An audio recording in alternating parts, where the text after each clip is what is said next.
The alarm went off at 4:47 a.m. Marcus Caldwell did not groan. He did not reach for it blindly in the dark.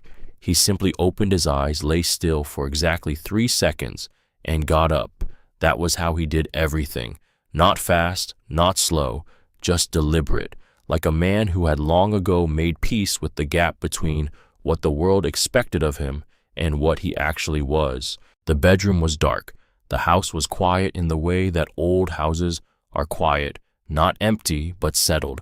The kind of quiet that has weight to it, that has been accumulated over years of the same routines, the same footsteps on the same floors, the same rhythms of morning and night, until the house itself seems to hold them in its walls. Marcus moved through it without turning on lights. He knew every floorboard, every doorframe, every shadow. He had lived in this house for 9 years, and before that he had grown up 30 minutes away in a house his mother still kept. He knew Atlanta the way you only know a city when your family has been part of it long enough to have watched it change around them, when you remember the streets before the new buildings went up and can still picture what stood there before. He filled his thermos in the kitchen, coffee black, no sugar, screwed the lid tight with the particular firmness of a man who has performed this action 10,000 times and sees no reason to do it differently now. He pulled on his Carhartt jacket, checked the inside pocket for his sight notebook, and walked out to the driveway. The F-150 sat under the orange glow of the street lamp, a 2017 gray with a long scratch along the passenger door from a rebar incident 3 years ago that he had never bothered to fix. The truck had 127,000 miles on it. The heater worked. The engine turned over every single morning without complaint. Marcus had thought about replacing it twice. Both times he had decided against it. A thing that does its job reliably does not need to be replaced simply because something newer exists. That was a principle he applied broadly. He drove through the city while it was still sleeping. Atlanta, before sunrise, has a particular quality to it, a stillness that the daytime never allows. The towers of Midtown stand quiet against a sky the color of dark water. The expressways are nearly empty, the lanes wide and unhurried, the overpasses casting long shadows across pavement, still wet from the previous night's rain. The city feels, for just that hour, like something that belongs to the people who actually built it rather than the people who simply moved through it. Marcus had always liked this hour. He had been driving through it since he was 22 years old, his father's voice in the back of his mind telling him that the first man on a job site sets the tone for everyone who comes after. His father had been right about most things. The East Side Mixed-Use Project was a 6-story development going up on the eastern edge of downtown, 3 blocks of concrete and rebar, and eventually glass, a building that would hold commercial tenants on the lower floors and residential units above. Marcus had been the site engineer for 4 months. He pulled through the chain link gate at 5:38 a.m. The sky was still dark at the edges, the horizon just beginning to suggest the possibility of gray. 2 of his crew were already there, sitting on a tailgate with coffees, their breath visible in the October air, the steam rising and dissolving in the dark. They straightened when his headlights swept across them. "Morning, Mr. Caldwell. Morning." He nodded at both of them. "Give me 10 minutes, then let's walk the East Foundation." He did not wait for a response. Inside the site trailer, Marcus spread the structural drawings across the folding table and studied them under the fluorescent light. The trailer smelled like coffee and damp concrete and old paper, the specific smell of a working project, a smell Marcus associated with mornings and purpose. He moved his finger slowly along the load-bearing column placements on the 3rd floor plan. Something had been bothering him about Section C7 for 2 days. Not a loud concern, not something that announced itself in any obvious way, just a quiet itch at the back of his mind that he had learned over 20 years of this work never to ignore. The quiet itches were the ones that mattered. The loud problems announced themselves to everyone. The quiet ones were reserved for the people paying close enough attention. He found it at 7:14 a.m. The anchor bolt spacing on two of the east columns had been specified at an interval that did not account for the lateral load shift created by the building's asymmetrical roofline. It was not the kind of error that announces itself on a blueprint. You had to hold the whole building in your head at once. The weight distribution, the wind load calculations, the way forces travel through a structure, not just downward, but laterally, the way those forces accumulate over decades of weather and settling and the thousand small stresses that buildings absorb silently over their lifetimes and then compare what was drawn against what physics actually required. 3 junior engineers had signed off on this section. All 3 were good at their work. Not one of them had caught it. Marcus capped his pen. He sent the correction to the project architect before 8 a.m. No speech, no announcement, no email chain seeking acknowledgement or credit. He poured more coffee from his thermos and went back outside to walk the site. The crew was moving now. The morning fully arrived, the sky pale and high above the steel framework. That was how he did everything. He was home by 6:30 that evening. Vanessa was in the kitchen when he came through the door. She was still in her work clothes, a charcoal blazer, small gold earrings, the kind of put-together she maintained even at the end of a long day, as though the appearance of composure was itself a form of armor she had not yet given herself permission to remove. She was standing at the counter with her phone scrolling through something that held her attention more than the sound of the door. She looked up when he came in. "There is pasta on the stove," she said. "Thanks." He set his thermos in the sink. The kitchen smelled like garlic and something warm. Marcus washed his hands, filled his water glass, and sat down at the table. The room was clean. It had always been clean. Vanessa ran the house with the same administrative precision she applied to the hospital budget meetings that had become the primary currency of her professional days. Everything in its place, everything functioning. What the house lacked, and had lacked for longer than Marcus had allowed himself to name out loud, was not order. It was ease. The particular ease that comes when two people are genuinely comfortable in the same space, when the silence between them is full rather than empty, when the end of a long day feels like arrival rather than continuation of something unresolved. They ate. Vanessa talked about her day. A difficult department head who had rejected the 3rd revision of a budget proposal without clear explanation. A colleague who had just been offered a position at a private hospital group in Charlotte and was weighing the decision out loud to anyone in earshot. Marcus listened, the way he always listened, with his full attention, asking a question where a question seemed to belong, following the thread she was laying out. He was good at listening. He had always been. Then she mentioned the gala.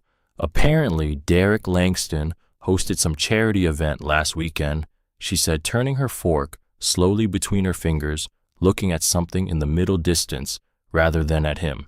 Downtown rooftop venue. Half the administrative team went. She paused. Sarah would not stop talking about it today. The food, the views. Another pause, smaller. It sounds like it was something. Marcus looked at his plate. Sounds like it. You could have been running projects like that, Vanessa said. The quality of her voice had changed. It was not anger. It was something quieter and harder than anger, the tone of a conclusion that has already been reached and is simply being stated, the tone of someone who has been sitting with a judgment for long enough that delivering it no longer feels like judgment. If you had pushed for project director when Morrison left, you had the experience. "I like the work I do," he said. She looked at him for a moment, a particular kind of look, the look of a woman examining something she has examined many times and arrived at the same conclusion each time.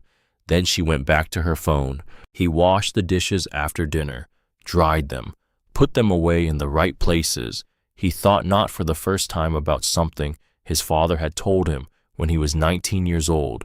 They had been standing in the study of the family estate, the narrow room with its dark wood paneling and its built-in bookshelves, and his father had been reviewing a set of financial documents without any urgency, the way a man reads something he already knows by heart, simply because the reading itself is worthwhile. Marcus, his father, had said without looking up, "A man who announces his wealth invites people to want it more than they want him." The right woman will not need to know about the money. She will see the man first. He had believed that at 19. He still believed it, mostly. He dried his hands and went upstairs. He noticed it the moment he stepped into the bedroom. The top drawer of Vanessa's nightstand was open, empty. He stood still for a moment, registering the absence, and then looked at the dresser. The small leather jewelry box, the one her mother had given her when she graduated from nursing school, the one that held the pieces she wore to hospital events and Saturday dinners and all the occasions that required the particular version of herself she most wanted the world to see, was gone. Marcus stood still. Then he opened the closet. Her travel bag was missing. The good one, the structured leather carry-on she had saved for 3 months to buy the one she kept on the high shelf under a cloth cover because it mattered to her that it stayed in good condition. Gone. He walked to the filing cabinet in the corner of the room. Second drawer. Her passport, her birth certificate, her social security card. Gone. All of it removed with deliberation, with planning, not in anger, not in a rush, not in the heat of a moment that might be walked back.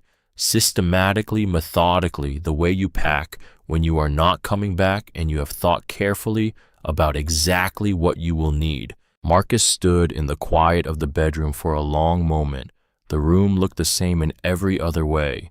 The bedside lamp, the frame print above the dresser that she had chosen at a market 2 summers ago, the curtains she had selected 3 years back after 2 weekends of looking, everything still in its place except the things that were hers, which were gone, and the things that were his, which remained exactly as he had left them that morning. His face was still. He walked back downstairs. Vanessa was sitting at the kitchen table with her hands folded on the surface in front of her. She had changed out of her work blazer. She was wearing a dark blouse now, and her gold earrings caught the kitchen light. She looked like a woman who had rehearsed this, not with cruelty, not with the performance of someone who wants to be seen inflicting something, with care, the kind of care a person takes when they want to say something correctly, to say it the way it needs to be said, to leave no ambiguity behind them when they walk out. She looked up when he walked in. She had been waiting. Marcus pulled out the chair across from her and sat down. He set his hands flat on the table. He looked at her. She spoke first. "I have been thinking about how to say this for a long time," she said, "and I want to say it right."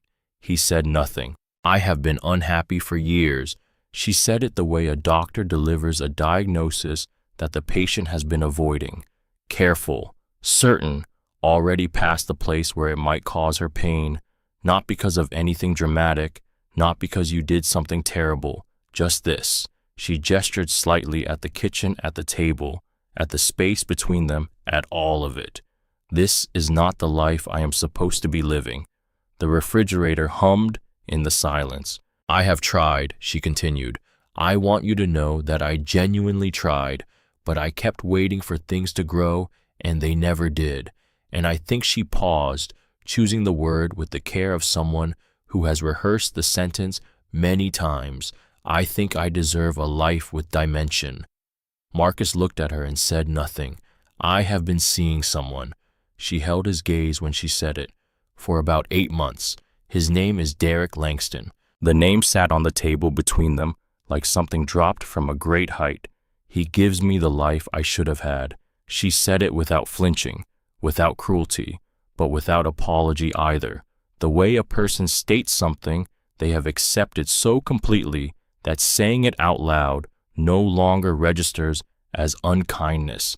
"He is an upgrade, Marcus. I know how that sounds, but I think you deserve honesty." An upgrade. She said it the way people say it is what it is, like it was simple arithmetic, like she had done the calculation carefully and arrived at a clean answer and had come to report the result. There was no satisfaction in her voice. there was something almost worse than satisfaction. There was certainty, the flat, resolved certainty of a woman who has made up her mind so completely that she is no longer capable of imagining a different conclusion. I have already spoken to an attorney, she continued. I am filing for divorce. I am not here to argue about it. I just wanted to tell you myself, face to face. I thought you were owed that much. She folded her hands and waited. Marcus sat with it for a moment. Outside, a car moved slowly down the street, its headlights sweeping briefly across the kitchen window and then disappearing into the dark. The house was very still around them. Then he asked his question. Did you tell him about the properties? Vanessa blinked. It was the first time her composure moved, just slightly, just a small shift behind her eyes, the way a surface moves when something passes beneath it. Not guilt, not fear, something closer to confusion, the particular confusion of someone who has encountered a word in a language they did not know was being spoken in this conversation. What properties, she said. Marcus looked at her for one long, still moment.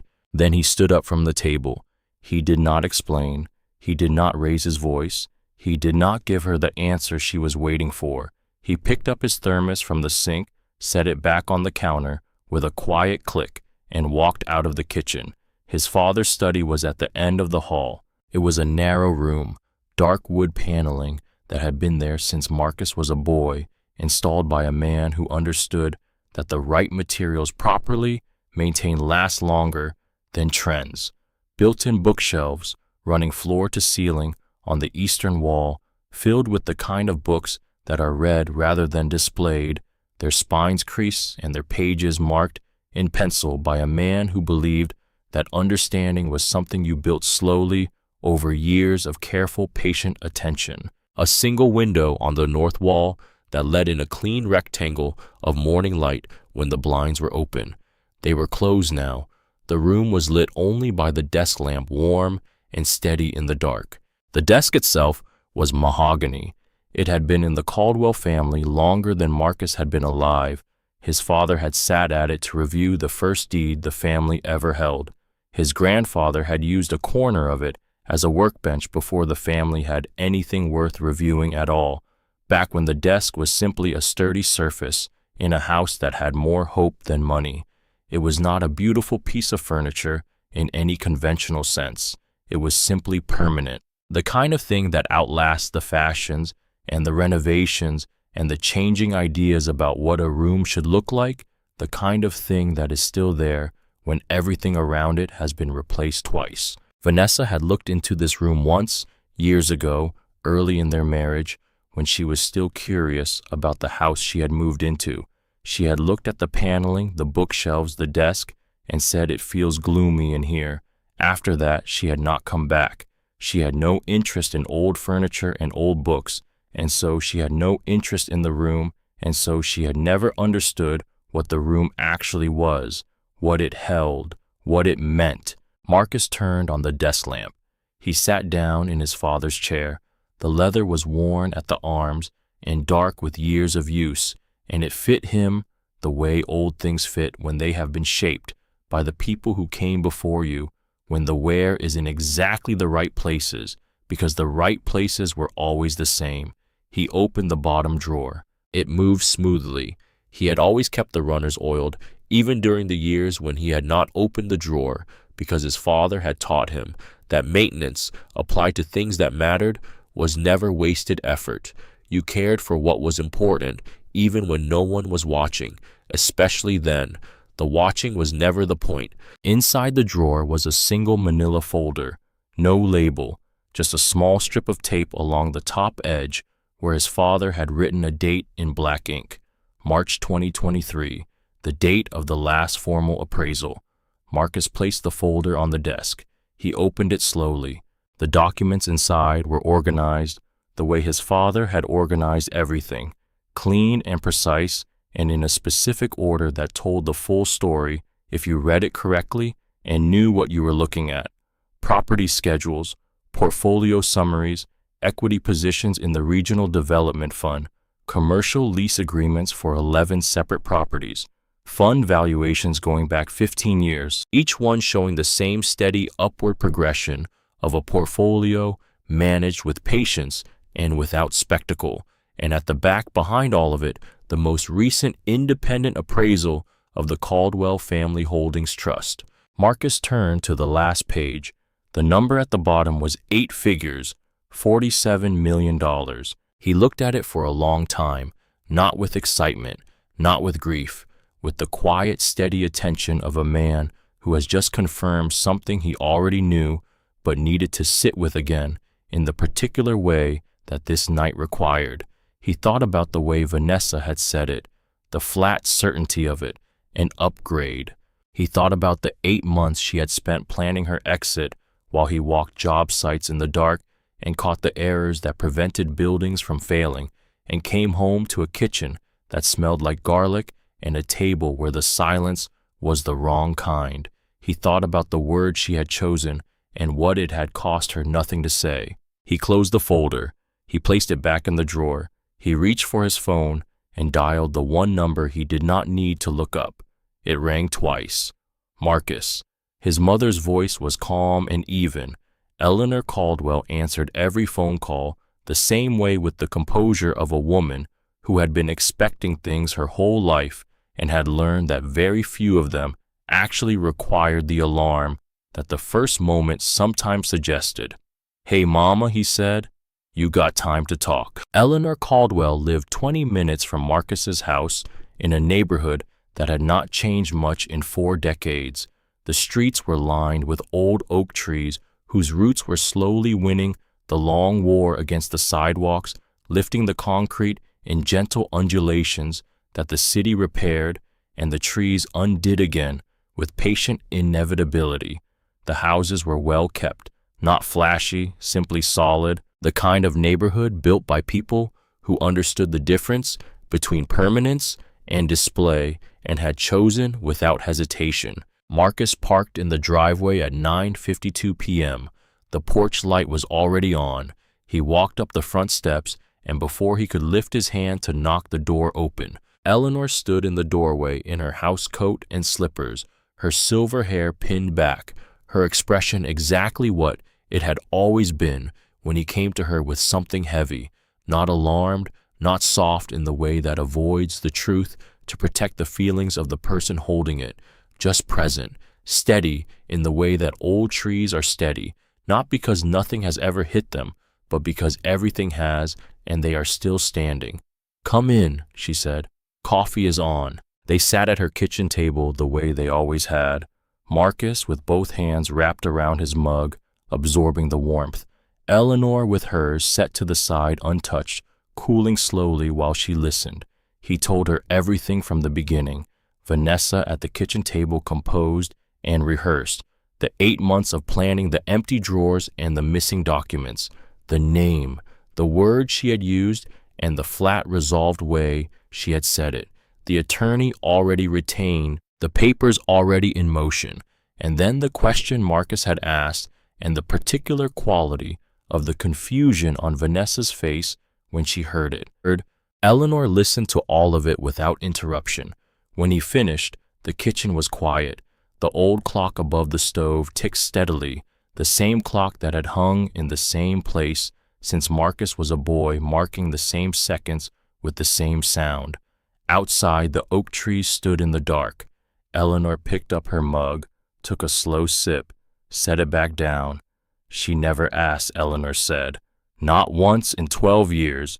No, Marcus said. Eleanor nodded slowly, the nod of a woman for whom this single fact confirmed something she had been carrying for a long time without having been asked to put it down. I need to tell you something, she said, something I have kept to myself because it was not my place to say and because your father believed that a man has to arrive at his own understanding of the people in his life. He said that a father who names every problem before his son can see it is raising a man who cannot navigate without a guide. But tonight is the right time, Marcus. I think you need to hear this. She looked at him steadily. The first time Vanessa came to the estate, she said the old house on Prescott. You remember, She walked through the rooms the way people walk through a hotel. They are deciding whether to book. She was pleasant about it. She said the right things, but when she looked at the study, when she stood in the doorway and saw the desk and the bookshelves and the paneling, she said it feels gloomy in here. She meant the furniture. She meant the books. She was standing in front of 30 years of your family's history, and what she saw was a decorating problem.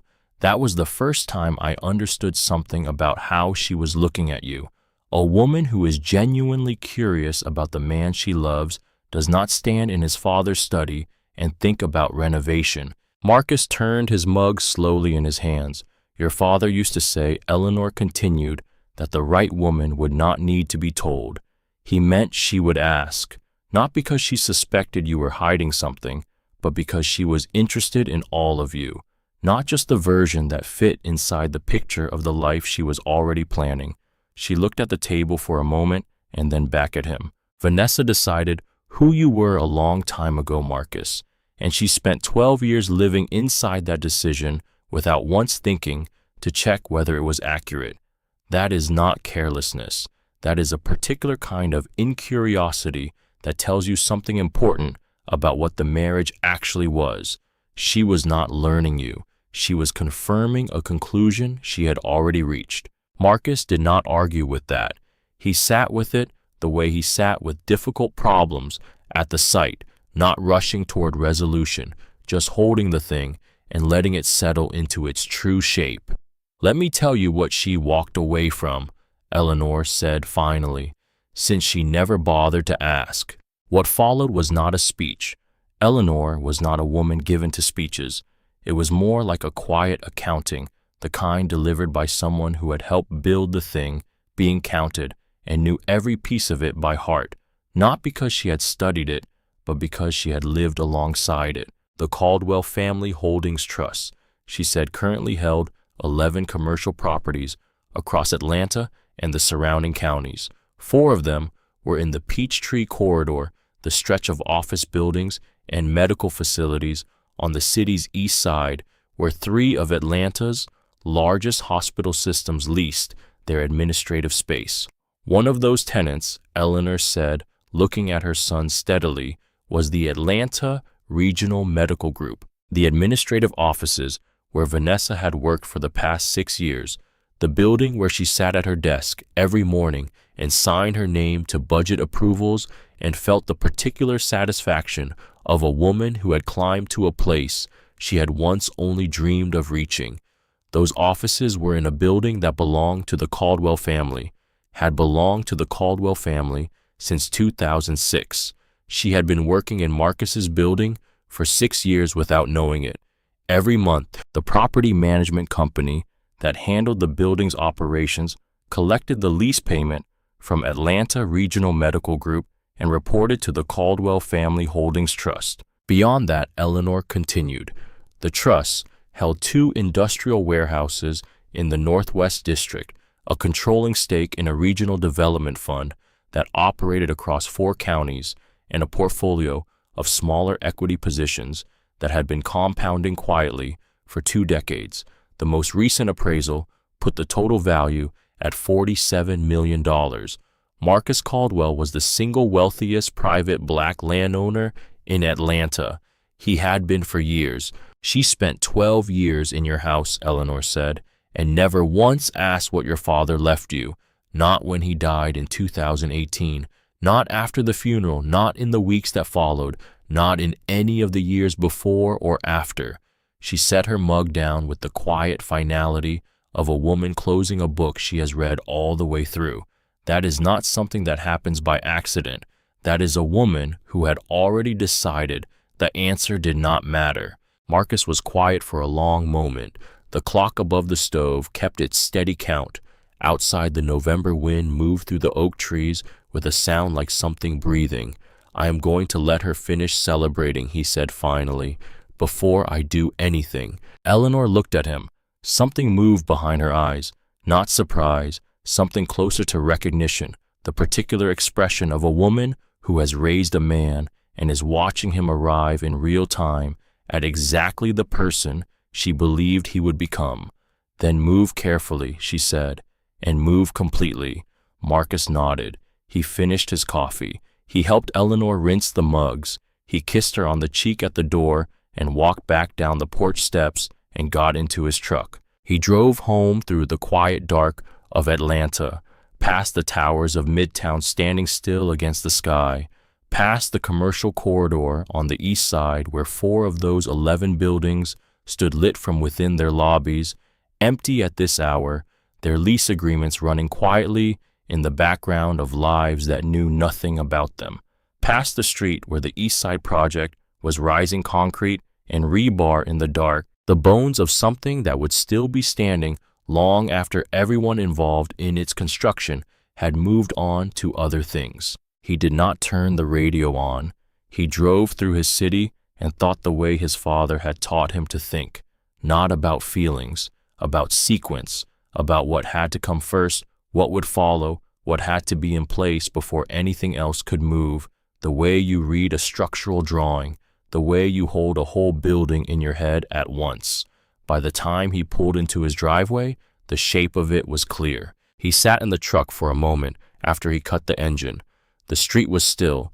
The maple in the front yard stood in the amber light of the street lamp, its branches bare. In October, the tree itself, a full foot taller than the day they had planted it together in the spring of their second year in this house.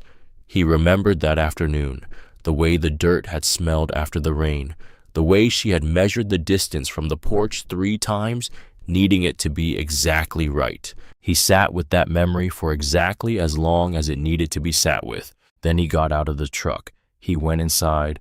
The kitchen light was off. The house was quiet. On the counter, his thermos sat where he had left it. He walked to the end of the hall and stood for a moment outside the study door. Then he went in. He turned on the desk lamp. He sat down in his father's chair. He did not open the drawer again. He already knew what was in it. Instead, he set both hands flat on the surface of the mahogany desk and looked at the room around him. The bookshelves, the north window dark now with the blinds drawn, the framed photograph on the wall of his grandfather standing in front of the first piece of commercial property the family had ever purchased, a narrow 2-story building on Auburn Avenue, in the fall of 1971. His grandfather had been 34 years old in that photograph. He had been wearing work clothes. He had not been smiling, not because he was unhappy, but because he understood the weight of what he was holding and was not the kind of man who made light of important things. Marcus looked at the photograph for a long time. Then he picked up his phone.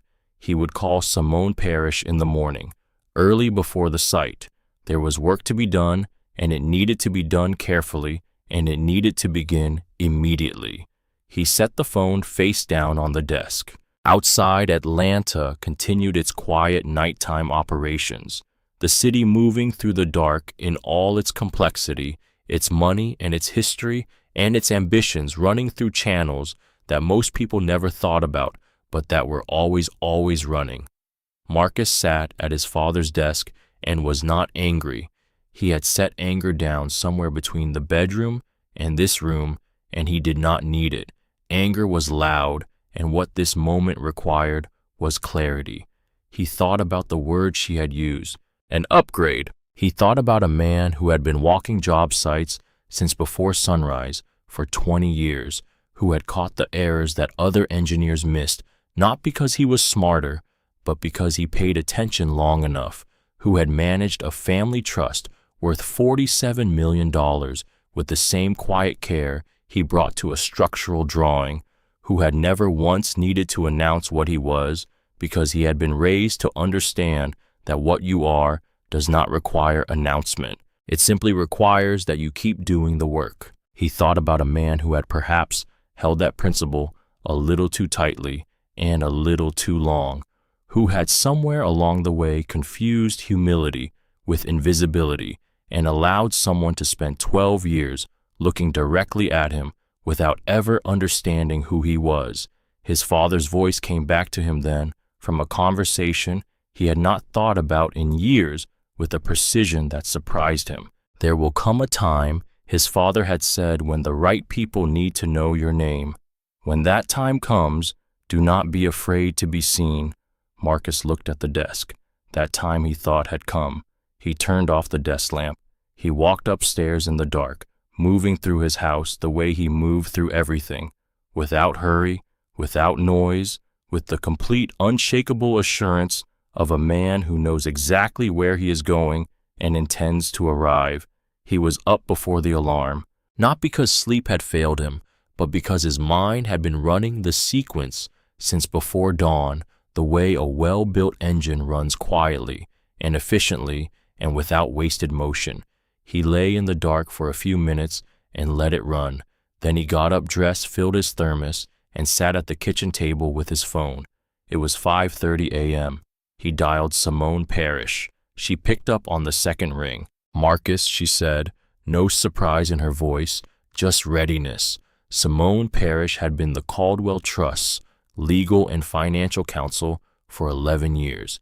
She had known his father first and then him, and she had the particular quality of someone who had spent decades being trusted with important things and had never once given anyone reason to regret that trust. "I need you at the estate this morning," he said. "Early as you can." "I will be there at 8, she said. She arrived at 7:50. The Caldwell family estate sat on a quiet street in the older part of Atlanta's North Side, a 2-story brick house behind a row of mature trees that shielded it from the road without making a production of the shielding. The lawn was neat. The exterior was simple. There was no gate, no fountain, no architectural statement of any kind. Vanessa had called it comfortable the first time she saw it, old-fashioned. She had walked through its rooms with the mild appreciation of someone visiting a place that was not quite to her taste, and had moved on fairly quickly to talking about what a renovation could do for the kitchen. She had never asked what the property taxes were. She had never asked whose name was on the deed. Simone arrived in a dark gray sedan, carrying a leather bag that was not large, but was clearly heavy with documents. She was a tall woman, composed and unhurried, with sharp eyes behind clean framed glasses. She wore no jewelry except small gold earrings. She looked exactly like what she was, a person who had spent 20 years becoming very good at something genuinely important and had nothing left to prove about it to anyone. Marcus opened the door before she knocked.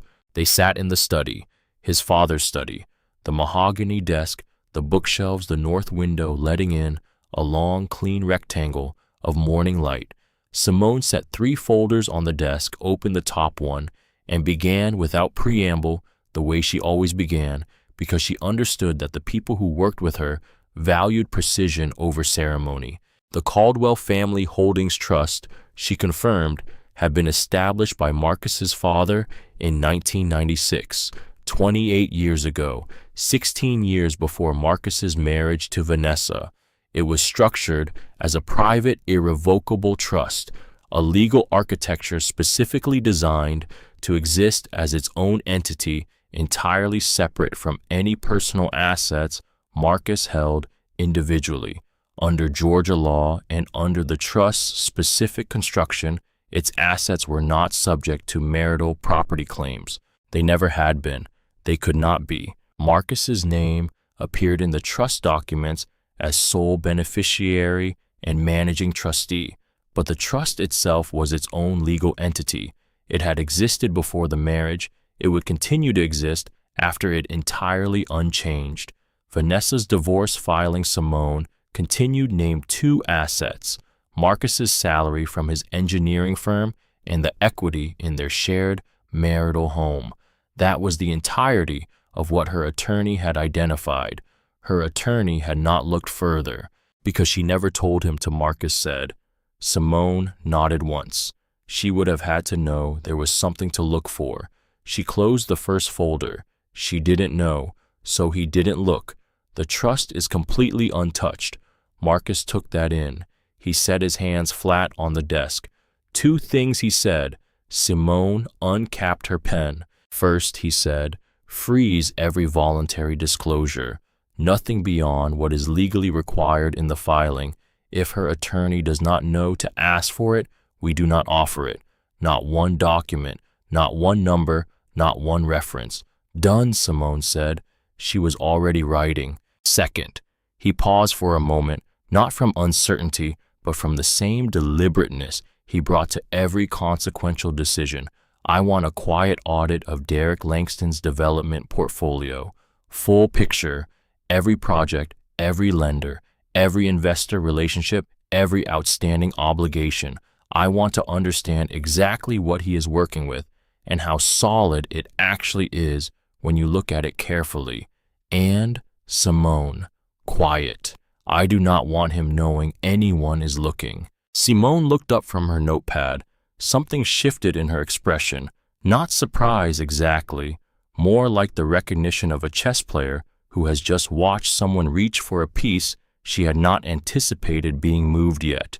The recognition of a professional who has just understood that the situation is more considered than it appeared. I can have preliminary findings by end of day, she said. Then let us get started, Marcus said. He was on the East Side site by 9:15. The crew was already moving with the purposeful noise of a project that is on schedule and knows it. The October sky was pale and high, and the air had that particular crispness that comes to Atlanta in the fall, a reminder that the South does in fact have seasons even if they arrive on their own schedule. Marcus walked the site from south to north, checking 3 load points along the eastern wall, noting a rebar placement near the foundation corner that needed attention before the next pour. He did not think about Vanessa while he worked. That was not discipline. It was simply the nature of the work.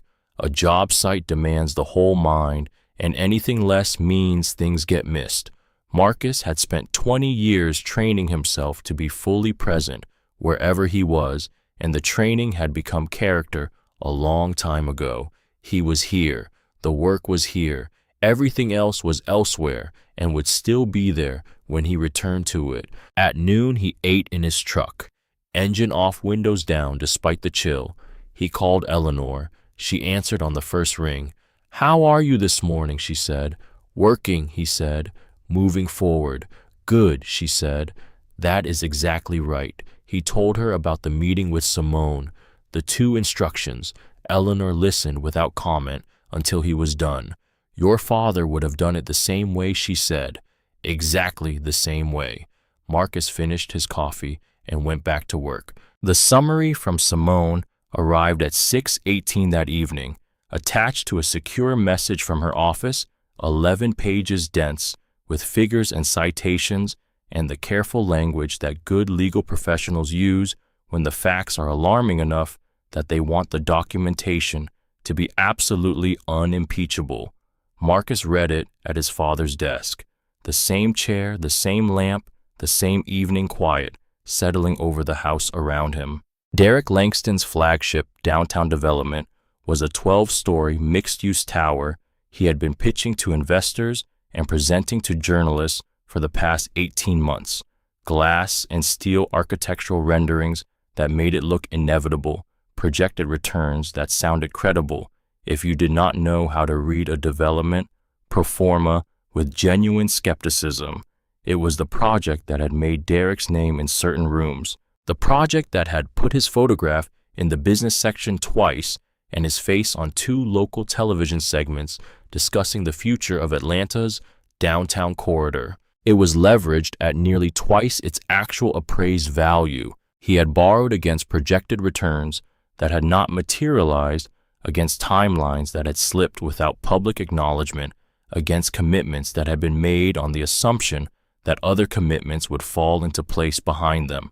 The structure of the whole project, once you laid it flat and read it without the benefit of the polished presentation, was the financial equivalent of a building with beautiful cladding over a compromised foundation. It looked solid from the street. Inside the walls, the load paths did not add up. 3 private lenders were currently holding paper on the project. Marcus read that line again. Then he kept reading. 2 of those 3 lenders were investors in the Regional Development Fund, the same fund in which the Caldwell Family Holdings Trust held a controlling position. Marcus set the papers down on the desk. He looked at them for a moment without moving. He thought about the geometry of it, the way a controlling position in a fund translates, under the right circumstances, into standing, into the ability to ask questions that cannot be declined, into the kind of quiet leverage that does not need to announce itself to be completely real and completely consequential. "Don't make any calls yet," he said to the empty room. He poured the last of his coffee. He read the report a second time more slowly, checking each figure against his own understanding of the development fund's structure. The evening light in the study faded. Marcus turned on the desk lamp and kept reading until he understood every piece of it. The Commercial Development Summit was held on a Thursday in October in a large hotel ballroom in Midtown with high ceilings and round tables and the particular energy of a room full of people who are always on some level working. The stage at the far end held a podium and a panel set up.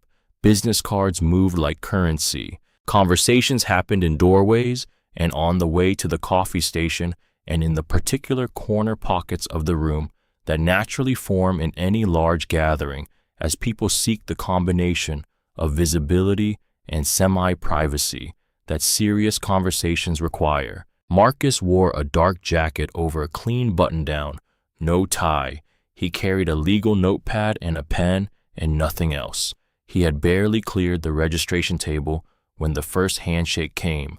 A city planning commissioner who had known his father, then a woman from the Regional Development Board, who smiled and asked if the trust was finally going to put something on the warehouse district's northern edge.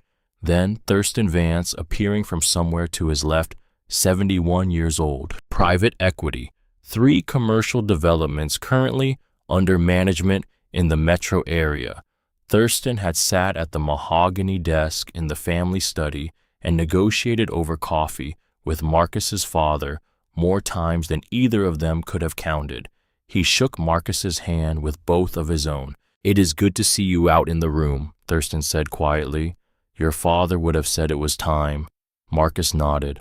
"I think he would have." He moved through the event the way he moved through a job site. Unhurried, deliberate, present. 40 minutes in, a woman from the summit's organizing committee found him near the coffee station and asked if he would join the afternoon panel on private land development in the urban core. They had a last-minute cancellation, and with the trust's portfolio, she said he was exactly who that conversation needed in the room. "What time?" Marcus said. 2 o'clock, she said. He told her he would be there. It was just before the lunch break when Roland Okafor found him near the far wall. Roland was in his mid-50s, a developer with a long reputation for straight talk, the kind of man who did not spend words carelessly, and who, when he pulled Marcus away from the main room toward a quieter stretch of corridor, conveyed by the quality of his attention alone that what he was about to say was worth hearing carefully. Roland kept his voice low. "Something you should know," he said. "Derek Langston. He has been pitching a development deal for about 18 months now. Different investor groups, same pitch each time. Big mixed-use project, his flagship. The whole thing is built around acquiring the warehouse district land on the west side." Marcus kept his face even.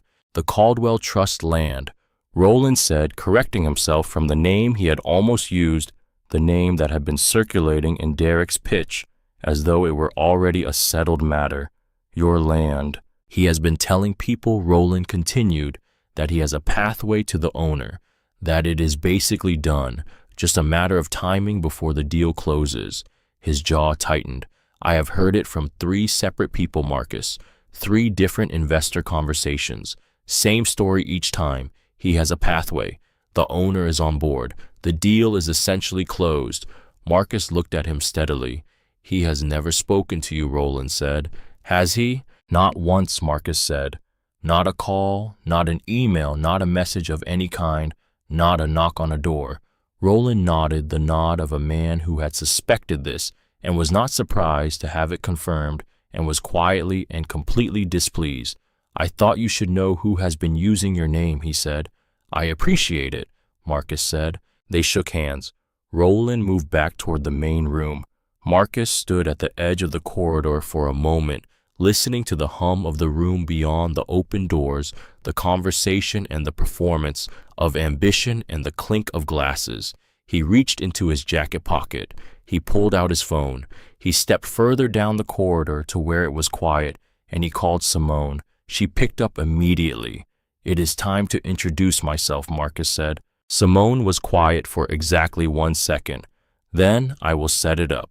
That same evening, 14 floors above the street in Derek Langston's downtown penthouse, Vanessa stood at the floor-to-ceiling window with a glass of red wine and looked out at the city below. She had unpacked her good jewelry that afternoon, set it out on the marble vanity in the master bathroom, the one with the heated floors, and looked at it arranged against the white marble and felt for the first time in a very long time like everything was in its right place. The city below the window was all light and movement and ordered geometry, the grid of streets spreading outward in every direction, and standing in front of it felt like being acknowledged by something vast and permanent. She had earned this. That was what she believed. 20 years of working toward rooms that looked like this, toward a life that had the weight and dimension she had always known she deserved. Derek was the evidence that the work had been worth it. She called Brixton at 8:15. Her brother picked up on the third ring. "Hey," he said. His voice was the same as it always was, low, steady, careful in the way that had distinguished him from most people Vanessa knew her whole life. Brixton Hargrove never said anything by accident. It had annoyed her when they were young. She had come to rely on it completely as they got older. "I just wanted to call," she said. She moved away from the window and sat on the edge of the long white sectional. "Let you know I am good. Better than good." "Yeah," Brixton said. "You should see this place," she said. She laughed, and it came out easy and light, the way she had not felt in longer than she wanted to admit. "The view alone. Brixton, we had dinner at Rowan last night. The original one." Brixton said. She waited for more. It did not come. "You are not going to say anything? I am listening," he said. "You sound like you are at a funeral." "I am not," he said. "I am glad you are okay." "I am more than okay." She leaned back into the cushions. "I feel like myself again, like the version of me that got a little buried these past few years." Brixton was quiet for a moment. Then he said, "Have you talked to Marcus?" Vanessa exhaled briefly. "The attorneys are handling things. But you talked to him after, the night you told him." "He was fine, Brixton." "That is what I am saying. No argument, no big reaction. He just stood there, same as always." She shook her head even though he could not see it. "The man has no fire, no ambition. He never did. He fixed that problem on the East Side project," Brixton said, "before the city pulled the permit review. I remember you telling me about that." "That is engineering," Vanessa said. "That is competence. It is not the same thing as ambition. They are completely different things." "I know the difference," Brixton said. Something in his voice made her sit up slightly. "What does that mean?" she said. He did not answer right away. She could hear him breathing, the way he did when he was choosing his words with the particular care he reserved for things that could not be taken back once said. "Vanessa," he said. "Did you know his family owns the Peachtree Corridor?" She blinked. "The what?" "The Peachtree Commercial Corridor. The stretch of properties running from the north side down through the medical district. The Caldwell family. They have held those properties for years." He paused. "The administrative offices for your hospital group are in a building on that corridor, Vanessa." She felt something shift inside her chest. Very small, very quiet, like a door opening in a room she had not known was there. "That is," she started. "Brixton, where are you getting this?" "I looked into it," he said. "After you called me last week, something felt like it did not quite add up, and I wanted to understand the full picture before I said anything."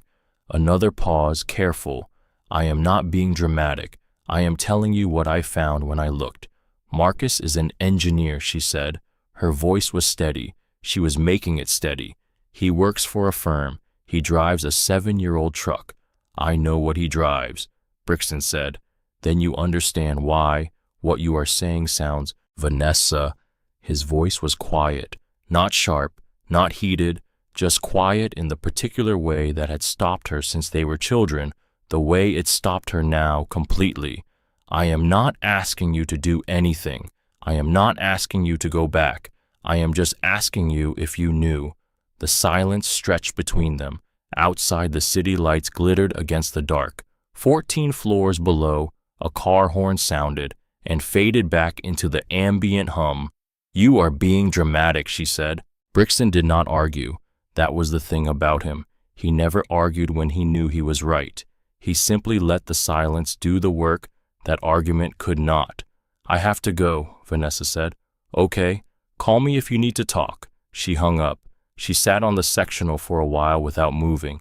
The wine glass was still in her hand. She set it on the table. The city went on below her, indifferent and luminous. Then it came back. Not gradually, all at once, with the particular clarity of something that has been waiting just below a surface and finally finds the opening it needs. Did you tell him about the properties? Marcus's voice? Flat, unhurried, with nothing underneath it that she could read or name. She had stood in the kitchen and stared at him and said what properties, and he had looked at her for one long, still moment and then walked away without explaining. She had not thought about those words again until right now. She turned onto her side on the sectional. She stared at the city through the floor-to-ceiling glass. She tried to place the question in some ordinary context. A rental property he had not mentioned, a small investment, something that explained why a man like Marcus would have properties worth mentioning in that particular way, with that particular weight at that particular moment. She could not find one. And then following the failure of that search came the other one. She tried to remember, across the 12 years of their marriage, a single moment in which she had thought to ask about his father's estate, about what had been left behind when the old man died in 2018, about the study at the end of the hall that she had glanced into once and called gloomy, about the family property on the north side where Eleanor still lived, about any of it. She lay still in the expensive quiet of the penthouse, and the answer settled into her chest like something cold and certain. She had not once, not after the funeral, not in the weeks that followed, not in any of the years before or after. She had decided who Marcus was in the early months of their relationship, and she had spent 12 years living inside that decision, as though it were simply true, the way you live inside a house without examining the foundation, never suspecting that what holds everything up might be something entirely different from what you imagined it to be. She got up, rinsed her wine glass, went to bed. The sheets were expensive. The room was cool. The city hummed below. She stared at the ceiling for a long time. Marcus was on the East Side site at 5:40 the next morning. Same truck, same thermos. The crew moved through the framework with the purposeful noise of skilled people doing work they know well. Marcus walked the line, checked 2 load points, reviewed the foreman's notes, and flagged a rebar placement near the southeast corner that needed correction before the concrete went in. He made 2 phone calls from his truck at noon, engine off, windows down. The first was to Thurston Vance. Thurston answered on the second ring, his voice warm and wide. I have been calling your father's name by accident for 30 years, Thurston said, laughing at himself after the greeting. What are you thinking, Marcus? I am thinking. The trust has been quiet long enough, Marcus said. I am thinking it is time to let the right people know who they are dealing with. A pause. Then Thurston made a low sound that carried warmth and something that felt like long-held satisfaction. Come see me next week, he said. Bring Simone. The second call was to Broderick Wills, 63 years old real estate attorney, a man who had drafted 3 of the original trust documents alongside Marcus's father, and who, when Marcus explained the situation in brief, asked 2 precise questions, said nothing beyond what was necessary, and then I will make sure the right people know you are moving. Word traveled the way it always travels in private circles. not loudly and not quickly, but with the particular weight that comes from the right mouths, saying the right things to the right ears in rooms where the currency is reputation and the exchange rate is trust. By the end of the week, it was understood in certain rooms that the Caldwell Trust was repositioning. No announcements, no press releases, just the quiet shift of attention that happens when serious money decides to stop standing still. The conference room on the 10th floor of Derek Langston's building had floor-to-ceiling windows, a long table of pale birchwood, and a mounted screen at the far end already glowing with the opening slide of a pitch deck when Marcus and Simone walked in. Bold fonts, aerial photography of the warehouse district, projected returns in clean, optimistic columns. Derek was standing. He was exactly what Marcus had expected. Tall, well-dressed, the kind of man whose handshake arrived before his words, firm in practice, optimized over years of first impressions. Marcus, he said, smiling wide, saying the name as though they were old friends whose meeting was long overdue. Great to finally sit down, Mr. Langston, Marcus said. He shook the hand. He did not smile. Gideon Webb was at the far side of the table, younger than Derek by about a decade, watchful in the way of someone who reads a room carefully before committing to anything in it. He nodded at Marcus and glanced at Simone. "This is Simone Parrish," Marcus said. "She handles the trust's legal and financial affairs." Derek gestured toward the chairs with the expansive ease of a host who is entirely comfortable in his room. "Please sit. Can I get you anything?" "No," Marcus said. "Thank you." They sat. Derek settled in with the ease of a man who has done this in many rooms and believes each one is his to command. He glanced at the pitch deck on the screen. "I put together some materials that I think will give you a real sense of what we are building here. The vision, the trajectory, the numbers. I think once you see the full picture, I do not need the deck," Marcus said. The smile stayed in place but changed quality. "All right," Derek said slowly. "What would you like to start with?"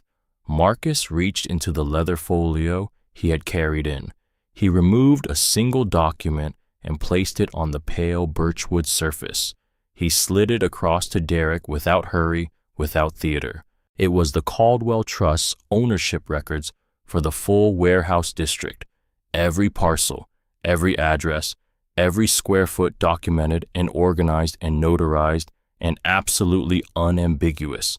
47 pages of fact. Derek looked down at it. He picked it up. He read. Marcus let him read. The room was quiet enough that the ventilation system was audible behind the walls. Gideon Webb had become very still on his side of the table. Outside the windows, Atlanta went about its afternoon. "I understand," Marcus said, "that over the past 18 months you have been presenting a development proposal to various investor groups, a flagship project, and that this proposal has described a pathway to the warehouse district land as a central component of the project's feasibility." He let that sit for a full moment. "I am that pathway. I am here to close it." The smile was entirely gone now. Derek set the document down on the table and looked at Marcus with an attention that was completely different from the attention he had brought into the room. Really looked at him, as though seeing something for the first time that had been present all along. "Marcus," Derek said, "I think there may be some context that would be useful here if we could discuss the possibility of a partnership structure, something that would allow both parties to—" "The land is not for sale," Marcus said. He did not raise his voice. He did not lean forward. He sat exactly as he had been sitting. "It was not for sale 18 months ago when you were telling investor groups that it was. It is not for sale today. It will not be for sale to you." He paused. "You told my wife she was trading up." The words landed in the room differently from everything that had come before them. "I wanted to meet the man who believed that." Marcus looked at Derek steadily, without heat, without performance, with nothing in his expression except the clear, unbroken attention of a man who has seen exactly what he came to see. "Now I have." He stood. He picked up his folio. He buttoned the middle button of his jacket with one deliberate motion. Simone rose beside him. They walked to the door together. Marcus did not look back. Behind them, the conference room held its silence. Then there was the sound of papers being gathered. Quick, quiet, certain. Gideon Webb had already begun collecting the documents from the table before the door finished closing. The first letter arrived on a Tuesday. Marcus heard about it through Simone, who heard about it through the kind of professional network that never makes noise but always knows. One of Derek Langston's private lenders, a firm out of Atlanta's financial district called Hargrove Capital, had formally withdrawn from the flagship downtown project. The stated reason was clean and bureaucratic, unresolved collateral concerns pending review. 5 words. In the development world, those 5 words land the way a crack lands in a load-bearing wall, not dramatic from the outside, catastrophic in what they mean for everything the wall is holding up. Marcus read Simone's message at his kitchen table at 6:15 in the morning. He set his phone face down. He picked up his thermos. Outside, the October sky was beginning to lighten at its edges, the pale gray that comes before color arrives. He sat with it for a moment, not with satisfaction, not with triumph, but with the quiet recognition of a man who has read a structural report and found that the failure is proceeding exactly as the physics said it would. He finished his coffee. He went to work. The second lender followed 9 days later. This one did not send a letter. They sent a representative, a young woman in a charcoal suit who arrived at Derek's offices on a Wednesday morning, asked for 30 minutes, and was back in the elevator after 15. Word spread through the development community that afternoon, moving through lunch tables and industry happy hours and the careful pauses between sentences that communicate more than the sentences themselves. People who had been watching Derek Langston's flagship project with cautious optimism began watching it with something else. The shift was not loud. It never is in those circles. It was simply a change in the quality of attention, from forward-leaning to watchful, from interested to careful. Without the Caldwell Trust's warehouse district as a foundation, without those specific parcels and addresses and documented square feet that Derek had been promising investor groups for 18 months as the anchor of the entire project, the structure of his pitch had nothing real beneath it. The projected returns required that land. The timeline required that land. The credibility of the proposal had been built entirely on the premise that access to that land was basically done. It was not done. It had never been close to done. And now the rooms where Derek had made that claim were the same rooms where people were quietly asking each other what else in his numbers might not hold up under careful examination. The third investor passed. They did not send a letter. They did not send a representative. They simply stopped returning calls. In the development world, that particular silence is the clearest answer available. Marcus was on the East Side site when Simone sent him the confirmation. He read it standing near the south wall, one hand resting on a section of completed framework, the morning light coming in flat and clean across the concrete. He read it once, put the phone in his pocket, looked at the wall for a moment, checking the alignment of a corner joint that the crew had finished that morning. The joint was solid. He moved on. Gideon Webb's public statement came out on a Thursday morning, posted to his firm's website in 12 sentences of careful, neutral language. He was pursuing other opportunities. He wished Derek's ventures continued success. He had made the decision some time ago. 12 sentences that said nothing directly and communicated everything precisely. By the following week, the penthouse had appeared in the business section, not the apartment itself, but a line item in a financial disclosure that a reporter at the Atlanta Journal-Constitution had found and known how to read. The penthouse was mortgaged, not purchased, not an investment property, a debt dressed in floor-to-ceiling windows and a downtown zip code, the kind of statement a man makes when the image of success is doing the work that actual success has not yet managed to accomplish. The charity gala sponsorship was quietly withdrawn. the organization's communications director, said only that sponsorship arrangements were reviewed annually. She said it pleasantly. She did not return further calls. Derek Langston's correction had begun. Vanessa was still inside it when it started. She watched it the way you watch a ceiling crack, travel from a corner toward the center of a room slowly at first, and then, with the momentum of something that was always going to reach its destination. She did not talk about it. The penthouse was quieter now. Derek was distracted in the way a man is distracted when he is managing problems he cannot discuss in front of the person he is working to impress. The dinners had become fewer. The events had stopped.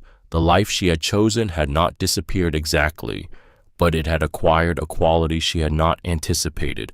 It felt contingent, like something that existed only on the condition that certain other things remained true, and she was no longer certain those things were true. She had not called Brixton since their conversation 3 weeks ago.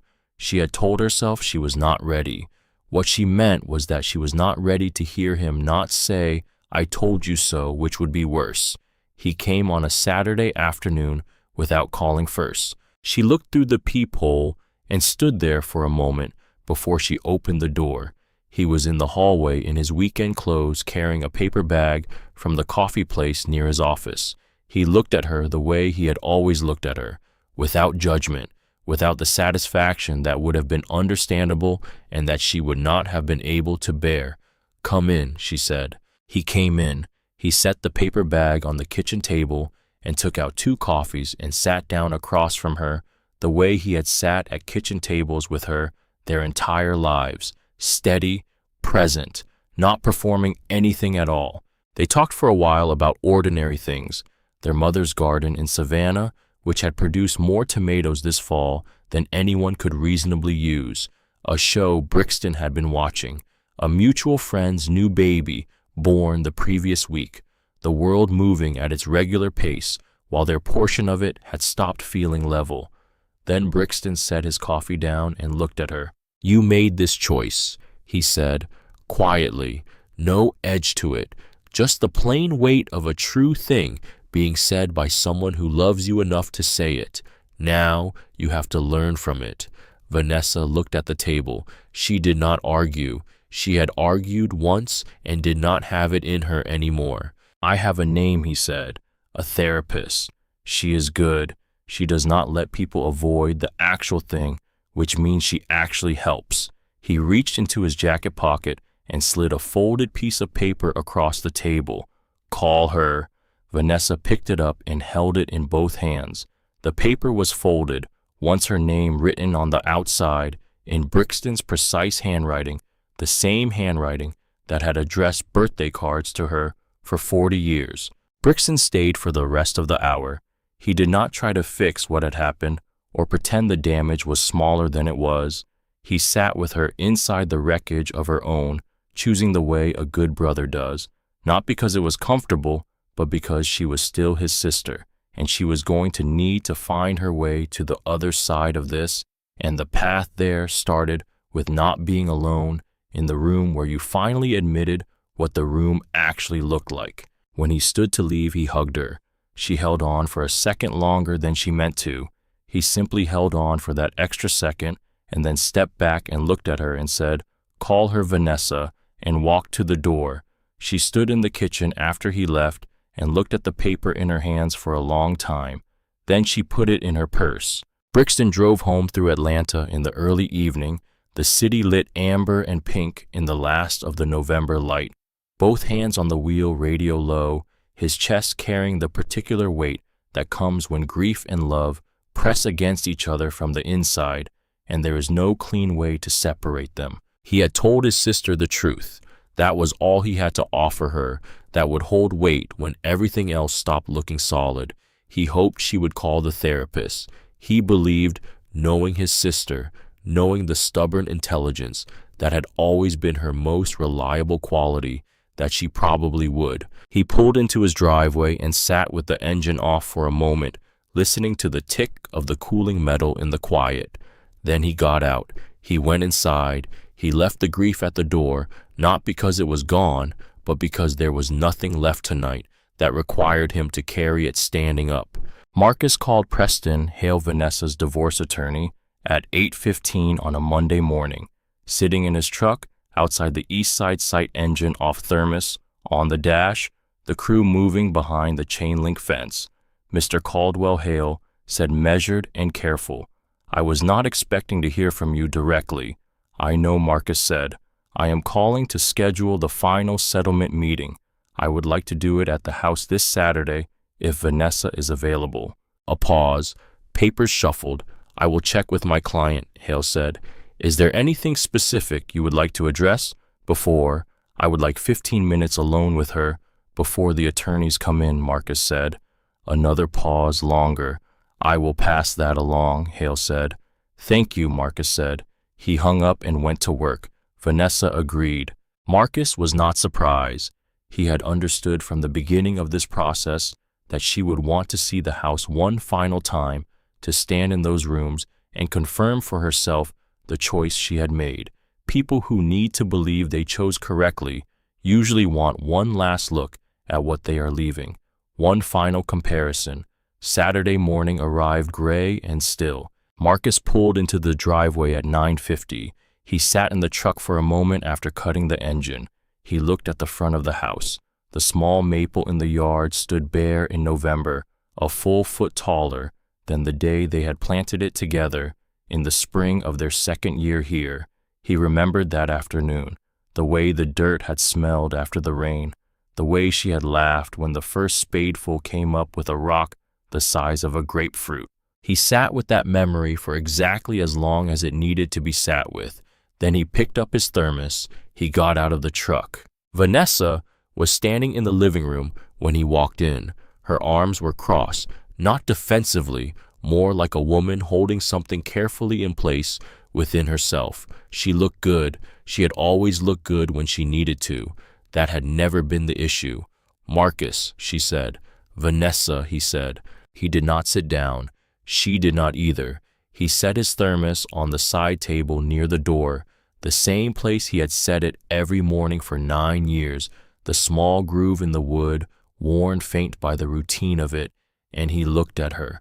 "I am going to tell you some things," he said, "not to cause you pain, because you made a major decision and you deserve to understand what you actually decided." Something moved through her eyes, not fear, the particular quality of attention that comes when you understand that what is about to be said cannot be unheld once you have heard it.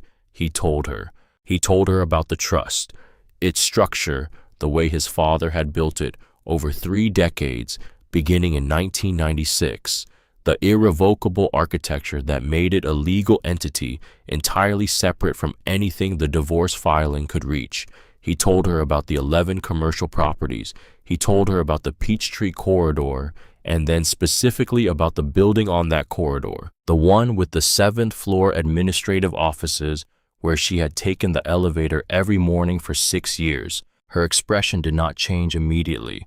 Then something shifted behind it, the beginning of a recalculation she had not anticipated needing to make. He told her about the industrial warehouses in the Northwest District, the controlling stake in the Regional Development Fund, the equity positions compounding quietly for 20 years, and then he said the number. The actual number said plainly, the way you state a structural load, because it is what it is, and stating it differently does not change anything about what it is. $47 million. He watched her face. First, she did not believe it. The expression was smooth and skeptical, waiting for the catch. Then the skepticism began to give way. He could see the calculations starting behind her eyes, the 12 years rearranging themselves every morning in this house, every dinner at that kitchen table, the weight of what she had seen and what she had never thought to look for, assembling itself into a shape she had never imagined. Then the calculation stopped. What replaced it was something quieter and harder to watch. Not anger, not grief yet. Something closer to the specific vertigo of a person who has just understood that the map they have been using bears no relationship to the actual territory. "Why didn't you tell me?" Her voice was smaller than it had been. The composure was still there, but working much harder.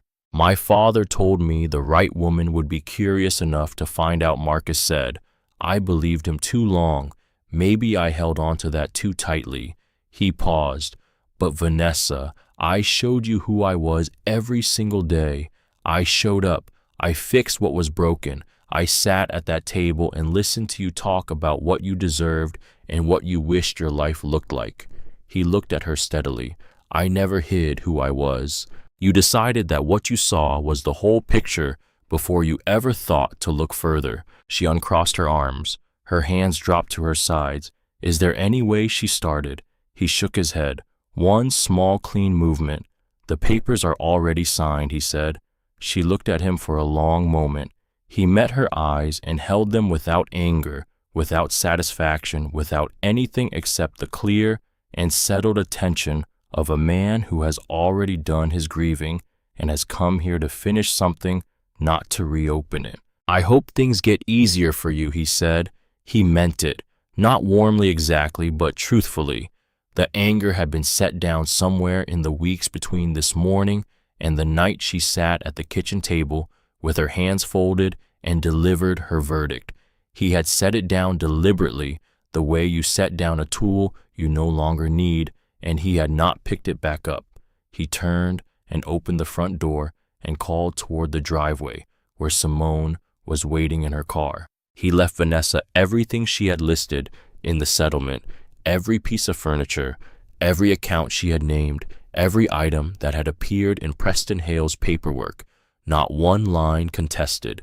He took his father's mahogany desk, the drafting table from the garage, his father's older than Marcus by 20 years, a small framed photograph from the study wall, his grandfather standing in front of the first property on Auburn Avenue in 1971, and his tools. That was all. He and Simone carried the desk out together, walking it carefully through the hallway and down the porch steps.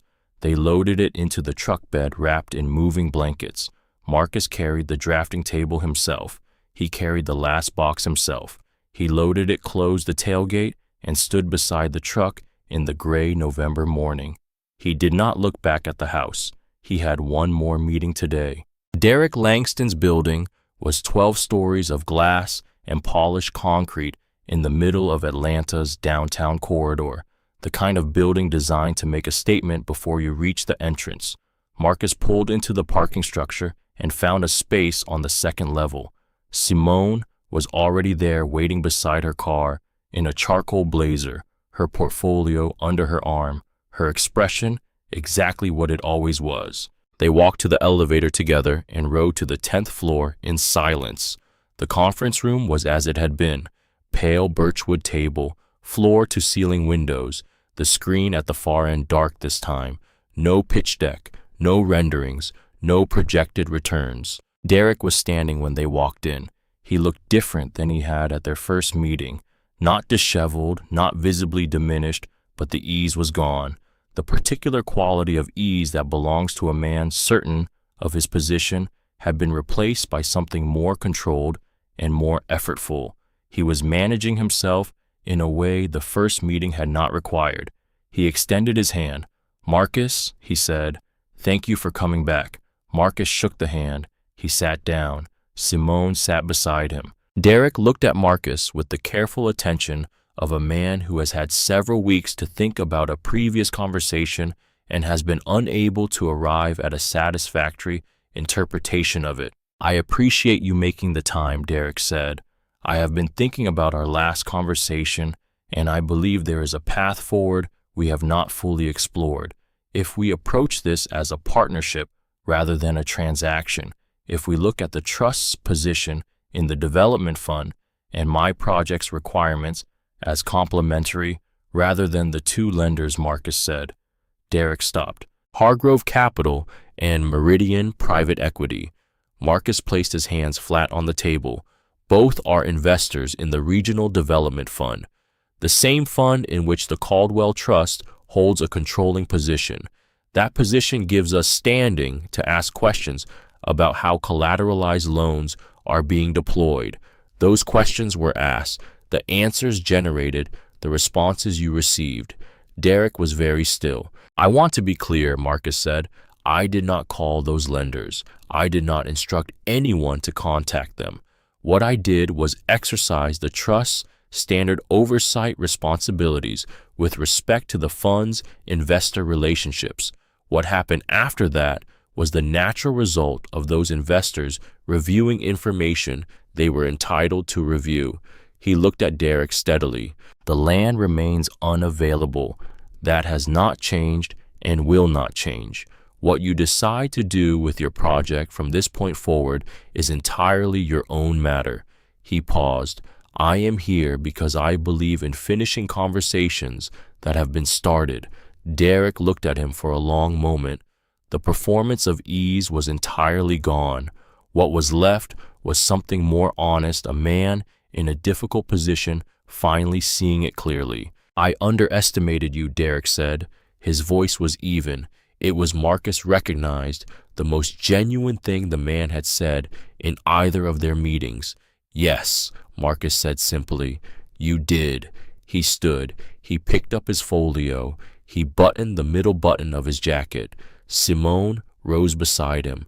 They walked to the door and Marcus paused with his hand on the frame and turned back once. For what it is worth, he said, I do not think you are without ability.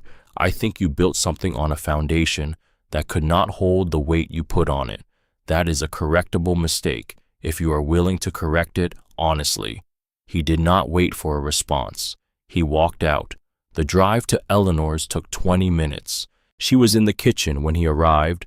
The same kitchen, the same table, the old clock above the stove keeping its steady count. She had made coffee, and there were 2 mugs already on the table, and she looked up when he came in with the expression of a woman who has been expecting this particular arrival for a long time. They sat. Marcus told her about the meeting with Vanessa, the 15 minutes in the living room, the way her face had moved through disbelief and then recalculation, and then that harder, quieter thing that had no clean name, the way she had asked why and the way he had answered. Eleanor listened with her full attention and without interruption. When he finished, she was quiet for a moment. Then she got up from the table. She went to the kitchen cabinet above the refrigerator and reached to the back of the top shelf and brought down a plain white envelope. She set it on the table between them and sat back down. Your father gave me this, she said. In 2017, a year before he died. She looked at the envelope. He told me to keep it until the right time. I have been keeping it. Marcus looked at the envelope. His name was written on the front in his father's handwriting, the precise and unhurried script of a man who understood that the way you wrote something was part of what you were saying. He said you would know when you needed it, Eleanor said, and I would know when to give it to you. Marcus picked up the envelope. He turned it over in his hands. He looked at his mother. She nodded once. He opened it. Inside was a single page folded twice. He unfolded it carefully. The paper was slightly yellowed at the edges, as paper yellows when it has been kept somewhere safe and still for several years. His father's handwriting filled most of the page. He read it. The desk is yours because you earned the patience to sit at it. The money was never the inheritance, Marcus. The character was. I have watched you build yours for 40 years, and I have never once had reason to doubt it. But I need to tell you one thing before I am not here to tell you anything. Silence is not the same as invisibility. I taught you to be quiet about what we have because the wrong people will want it more than they want you. That is true. It will always be true. But there are right people too, people who need to know your name because they need what you can build, people whose lives will be better because the Caldwell Trust exists and is used for something worthy of it. I kept the trust quiet. I kept myself quiet. I think I kept both of us too quiet too long. Do not make the same mistake. When the time comes to be seen, be seen. Do not mistake humility for hiding. They are not the same thing. The time will come. You will know it when it does. Marcus sat at his mother's kitchen table and read his father's words twice. The clock above the stove kept its steady count. Outside, the November wind moved through the old oak trees, their bare branches tracing slow patterns against the pale afternoon sky. He folded the letter carefully along its original creases. He put it in the inside pocket of his jacket against his chest. He looked at his mother. She was watching him with the same expression she had worn at the door the night all of this began. Not alarmed, not soft, just present, steady in the particular way of someone who has been holding something important for a long time and has finally been able to set it down in the right hands. He was right, Marcus said. About most things, Eleanor said, and about this one especially. Marcus finished his coffee. He helped Eleanor rinse the mugs. He kissed her on the cheek at the door and walked back down the porch steps and got into his truck. He sat for a moment before starting the engine. He put his hand against his chest over the pocket where the letter was. He could feel the slight weight of it through the jacket. Then he started the truck and drove. The West Atlanta site was 3 blocks wide. It sat in a part of the city that had been described as underserved in planning documents for 20 years, a polite word for ignored, for passed over, for left to manage its own slow erosion, while the development community directed its attention and capital toward neighborhoods that already had momentum. The buildings on the surrounding blocks were tired, but not beaten. The people who lived and worked in them had the particular dignity of people who have never been given much and have built something anyway, which is a kind of strength that more comfortable circumstances sometimes fail to produce. Marcus had driven through this neighborhood for years. He knew the corner store on Del Mar with the hand-painted sign in the window. He knew the church on 5th Street with the broken gutter that had been broken for a decade and was still waiting for someone to decide it was worth fixing. He had looked at this part of the city the way his father had taught him to look, not at what was absent, but at what the bones could hold. The bones here could hold a great deal. The Caldwell Trust's first publicly announced urban development project had broken ground 11 weeks ago. The permit was posted on the construction fence in a plastic sleeve where anyone walking past could stop and read it. Marcus Caldwell, principal developer, Caldwell Family Holdings Trust, his name in plain black print, available to any eye that chose to look. He had not issued a press release. He had not held a ceremony. Simone had handled the planning commission filings, and someone at the commission had mentioned it to someone at the business desk of the Atlanta Journal-Constitution because a short item had appeared on a Wednesday morning. 12 sentences about the project, 4 about the trust, 2 about Marcus. His phone had received 14 messages from people he had not heard from in years. He had responded to 4 of them. He was not new to this work. He was new to doing it under his own name in plain sight, without the comfortable cover of the anonymity his father had maintained. It fit differently than he had expected, not worse, just different the way outdoor air feels different after a long time inside, requiring a moment to normalize before it simply becomes the air you are breathing. He pulled up to the site at just past 10 in the morning. His crew was already moving. The framework was rising. From the street, you could see the shape of it now, the outline of what it was becoming: commercial space on the ground level, residential above, green space threaded through the interior courtyard, something that would put something back into a part of the city that had given enough away. Marcus walked the site from south to north, checked 3 load points along the eastern wall, asked 2 questions, got 2 solid answers, made 1 note on his clipboard about a section of the north foundation he wanted to look at again before the week was out. Eleanor arrived at 10:30. She came in her own car, parked carefully on the street, and walked through the site entrance with the unhurried deliberateness of a woman who has been patient her whole life and has run entirely out of reasons to rush. She was wearing a dark coat and carrying nothing. She did not need anything. She walked directly to where Marcus was standing near the center of the site and stood beside him without ceremony. They looked at the framework together, the steel and lumber and concrete block rising up against the pale November sky, the crew moving through it with purpose and noise and the specific competence of people who know exactly what they are building and why it matters. Eleanor stood quietly for a long time. Then she said, "Your father would have been quiet about this." Marcus looked at the eastern wall, which was going to be solid, at the foundation, which was already poured and set and permanent, at the framework rising above it into the gray Atlanta sky. "So will I," he said. Eleanor nodded once. That was all. She did not need to say anything more and did not try to. They stood together for a while longer in the November morning, mother and son, watching the thing that was being built rise slowly above the ground that had always been theirs. His phone buzzed at 2:30.